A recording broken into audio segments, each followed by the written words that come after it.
Our Father, which art in heaven, hallowed be thy name. Thy kingdom come. Thy will be done in earth, as it is in heaven. Give us this day our daily bread, and forgive us our trespasses, as we forgive them that trespass against us. And lead us not into temptation, but deliver us from evil. For thine is the kingdom, the power, and the glory, forever and ever. Amen.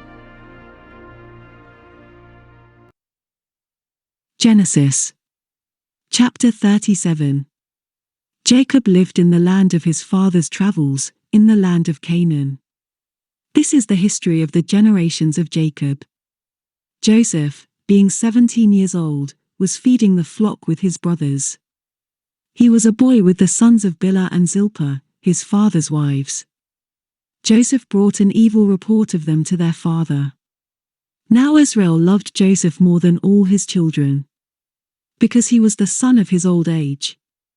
And he made him a tunic of many colors. His brothers saw that their father loved him more than all his brothers, and they hated him, and couldn't speak peaceably to him. Joseph dreamt a dream, and he told it to his brothers, and they hated him all the more. He said to them, "Please hear this dream which I have dreamt.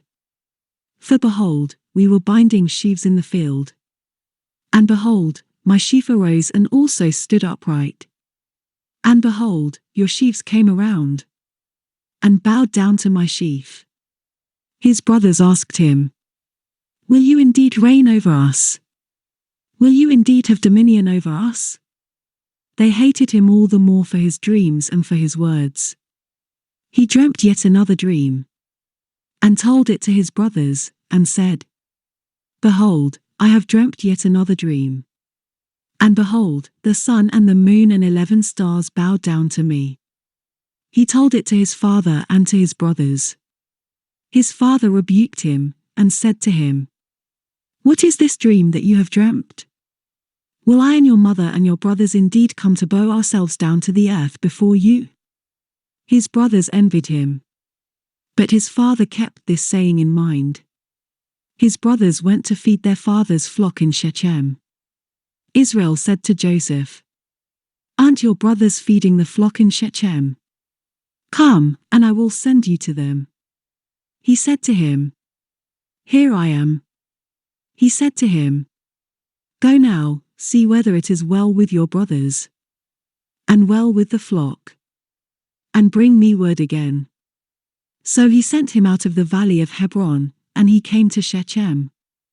A certain man found him, and behold, he was wandering in the field. The man asked him, "What are you looking for?" He said, "I am looking for my brothers. Tell me, please, where they are feeding the flock." The man said, "They have left here, for I heard them say, 'Let's go to Dothan.'" Joseph went after his brothers, and found them in Dothan. They saw him afar off, and before he came near to them, they conspired against him to kill him. They said to one another, "Behold, this dreamer comes. Come now therefore, and let's kill him, and cast him into one of the pits. And we will say, 'An evil animal has devoured him.' We will see what will become of his dreams." Reuben heard it, and delivered him out of their hand, and said, "Let's not take his life."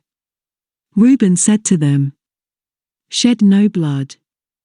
Throw him into this pit that is in the wilderness, but lay no hand on him, that he might deliver him out of their hand, to restore him to his father."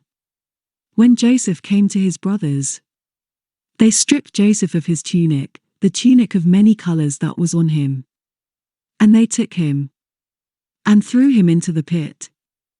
The pit was empty. There was no water in it. They sat down to eat bread, and they lifted up their eyes and looked, and saw a caravan of Ishmaelites was coming from Gilead. with their camels bearing spices and balm and myrrh, going to carry it down to Egypt. Judah said to his brothers, "What profit is it if we kill our brother and conceal his blood? Come, and let's sell him to the Ishmaelites, and not let our hand be on him. For he is our brother, our flesh." His brothers listened to him. Midianites who were merchants passed by, and they drew and lifted up Joseph out of the pit, and sold Joseph to the Ishmaelites for 20 pieces of silver. The merchants brought Joseph into Egypt. Reuben returned to the pit, and saw that Joseph wasn't in the pit, and he tore his clothes. He returned to his brothers, and said, "The child is no more. And I, where will I go?" They took Joseph's tunic, and killed a male goat, and dipped the tunic in the blood. They took the tunic of many colors, and they brought it to their father, and said, "We have found this. Examine it, now, and see if it is your son's tunic or not." He recognized it, and said, "It is my son's tunic. An evil animal has devoured him." Joseph is without doubt torn in pieces. Jacob tore his clothes, and put sackcloth on his waist, and mourned for his son many days.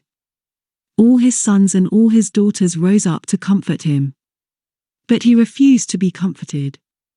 He said, "For I will go down to Sheol to my son, mourning." His father wept for him.